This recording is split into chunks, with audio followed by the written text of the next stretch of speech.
اولا ما اسمهوش روتين الشاور، اسمه روتين الحمى. اسمه انا داخله استحمى او داخله اخد دش. موضوع ان انا داخله اخد شاور ده مش بتاعتنا خالص، دي ثقافه النت والفرنجه، يعني مش بتاعتنا خالص.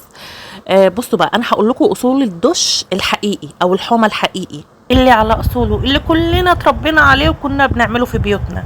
بالله عليك، انت عمرك قلت وانت صغير في بيتكم انا داخله اخد شاور؟ طيب انا هقوله ليه بقى. هقوله كنوع من الاعتراض على الموضه بتاعه روتين الشاور اللي نازله ترخ على دماغنا من على النت كل يوم والتاني دي. يعني احقاقا للحق، انا ممكن بعد كده اعمل يعني ريفيوهات عن منتجات شاور جل، منتجات شامبو، يعني كريمات تقشير، اي حاجه ممكن اعمل ريفيوهات عنها. بس للامانه هتبقى خطوه زياده ملهاش لازمه، لكن ممكن ساعات كده بتبقى نوع بتدي حالة نفسية كويسة يعني للإنسان، فممكن أعملها بعد كده النوع ده من الفيديوهات، يعني كنوع من الطبطبة على النفس. يعني روتين الاستحمام الحقيقي بقى اللي كنا بنعمله ايه؟ أول ما بنخش الحمام بندخل في الموضوع على طول، بنغسل شعرنا بالشامبو، ما بنهزرش، لا بنقعد نحط كريم ولا زيت ولا اي حاجه من الحاجات دي. ده شغل الناس العمليين بقى اللي عايزين ينجزوا. وبنغسله مرة واحدة بس بشامبو الرسمي للشعب المصري، هو سان سيلك، وساعات هيدن شولدر. يعني دول كانوا الماركتين المعروفين زمان واحنا صغيرين. يعني ما فيش حاجة اسمها دبل كلينزنج للشعر دي خالص، والله عمرنا ما عملناها وما حصلش اي حاجة، شعرنا كويس وحلو وطويل وكل حاجة. وبعدين يا هبة، وبعدين بنخش على طول على الليفة والصابونة، طبعا الليفة الحلوة بتاعت زمان دي، والصابونة كمية عادي خالص. وساعات والله لما ما بيبقاش في شامبو بنستخدم الصابونه دي لشعرنا. شوفوا زي ما انتم شايفين كده، الروتين بسيط وسهل وعملي وستريت تو ذا بوينت. وبس ادعك وامرش، ادعك وامرش بالصابونه والليفه كده، تفضل تدعك وتمرش لحد ما يبان لك صاحب، وتشطف جسمك بعدها. وبعدين تيجي خطوة غسيل القدم بقى بالحجر الحفافي. تدعك بقى اللي هو كعب القدم ده بالحجر دوت، اللي هو الحجر بيبقى لونه اسود، مش عارف دلوقتي هو لونه ايه. وتدعك في القدم بالقدم، ودي تبقى اخر خطوة خالص، وكده انتهى الشاور يا جماعة. بعد كده لما كبرنا بقى وابتدينا نجهز عشان بقى نتجوز وكده، اقسم بالله جبنا اللي هي الليفه اللي هي بايد دي، هحط لكم صورتها، ومعاها كريم نيفي عشان يبان ان احنا صارفين ومكلفين يعني في الجوازه. والله العظيم مش اكتر من كده، وساعات وكريم نيفي العبوه الصغيره. فالموضوع بسيط، فالجماعه بتوع النت والله كبرتوا الموضوع يا شباب. ونشف بالفوطة، طبعا بننشف الشعر والجسم، وبعدين طبعا بتيجي مرحلة الزيت الفاتيكا، ده الزيت الرسمي، ده الزيت الرسمي بتاع الشعب المصري او بتاع بيتنا مش عارفة، او ساعات دابر املة. بعدين نسرح شعرنا كده زي الحلوين، وكان الله بالسر عليم. وكده انتهى روتين الابطال الحقيقي. ده الشاور بتاع الابطال. هنخش بقى على شاور بتاع السوشيال ميديا او العيال التوتو اللي ساعات انا بكون منهم. الحقيقة أي حاجة تانية غير اللي أنا قلتها دي بيبقى تسويق للمنتجات.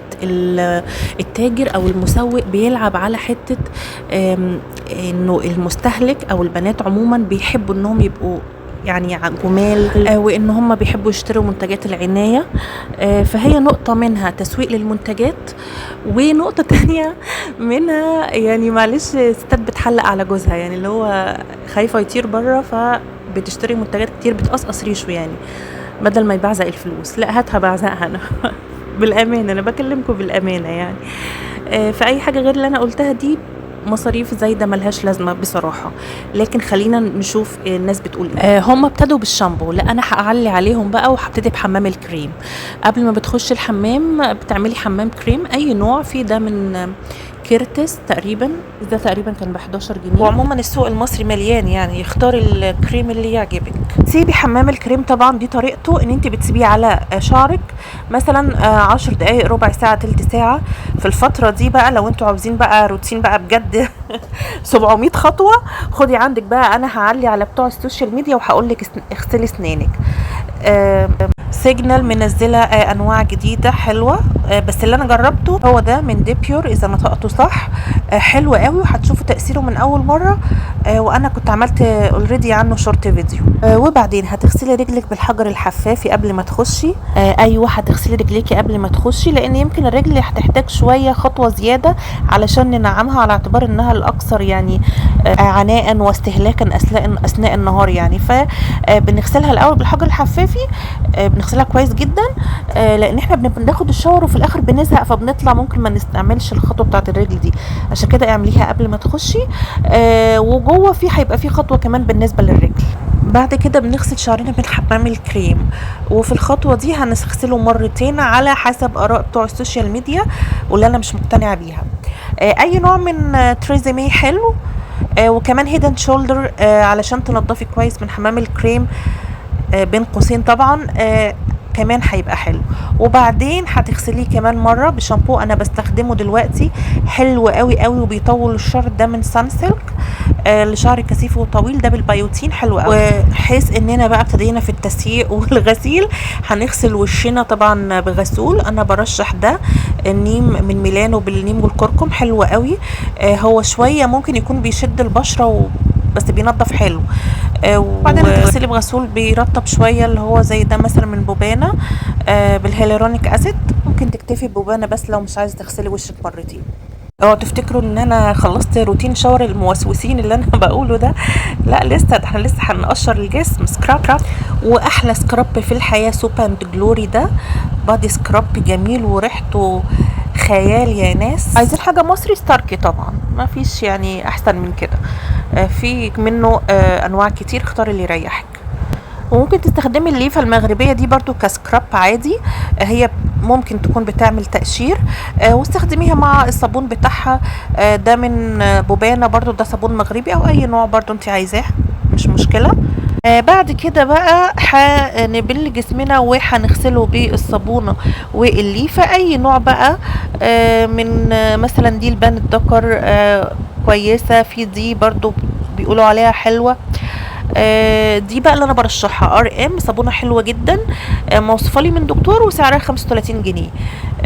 بتستخدمي معاها طبعا اللوف، ولو عايز تستخدمي الصابونه المغربيه برضو في المرحله دي مفيش مشكله. وبعدين بقى بنغسل بالشاور جل، ده انا ههريكوا غسيل. شاور جل في السوبر ماركت كتير جدا، اي نوع انت بتحبيه. في ده من لونه حلو، وفريدا برضو شاور جلها حلو. تمام. بعدين بتغسلي بقى طبعا جسمك بالميه، بتنزلي بقى الشاور جل وكل حاجه على جسمك بتنزليها. وكنت قلت لكم على الخطوه بتاعه الغسيل الرجل دي، احنا كنا غسلناها قبل ما ندخل الشاور. في خطوه بقى بنعملها بعد ما بندخل الشاور، ان احنا بنستخدم اللي هي دي كده مبرد قدم ستانلس ستيل، مع اي نوع صابون من اللي احنا استخدمناهم. وبعدين بنستخدمه او بنستخدمه لوحده لان احنا غسلينه قبل كده.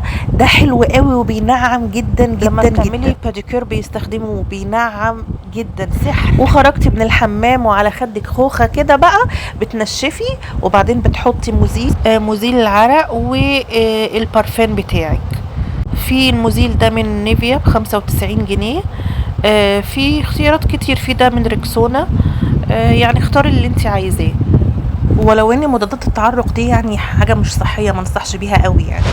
مرحله الكريمات بقى والزفلطه، بندهن بقى على جسمنا بودي لوشن او كريم. في اختيارات كتيره جدا، في من كل حاجه ايفون حلوه على فكره، ممكن تكون اختيار لذيذ، فحاولوا تجربوها. ممكن بقى تحطوا البرفان الجميل، تعملوا لايرنج من نفس البادي لوشن، تحطوا البرفان على قد ما تقدروا. ايفون برضو اختيار كويس جدا، لكن لو مفيش نفس السنت مش مشكله، حطي اي كريم وفوقيه اي بادي سبلاش او برفان من اختيارك.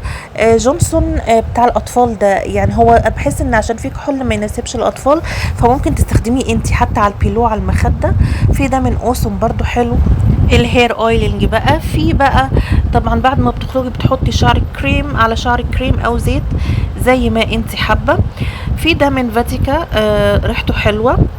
ده من ايفا كمان، باللوز الحلو. للي بيحب الكريمات، في ده من دابر املة لتصفيف الشعر الرائع، بيدي فوليوم. كمان حاجه فاتيكا حلوه. طبعا مش هننسى نحط على رجلينا كريم. نلبس شراب وننام وهتدعولي. حاجة ايفون في الحكاية دي لطيفة برضو. هنحط على وشنا، طبعا احنا كنا غسلناه في الشاور، هنحط بقى الكريم المرطب في ده من نيتروجينا، برضو اختيار لطيف. وبعدين انتوا تعبتوا وانا تعبت، سرح شعري نخش ننام.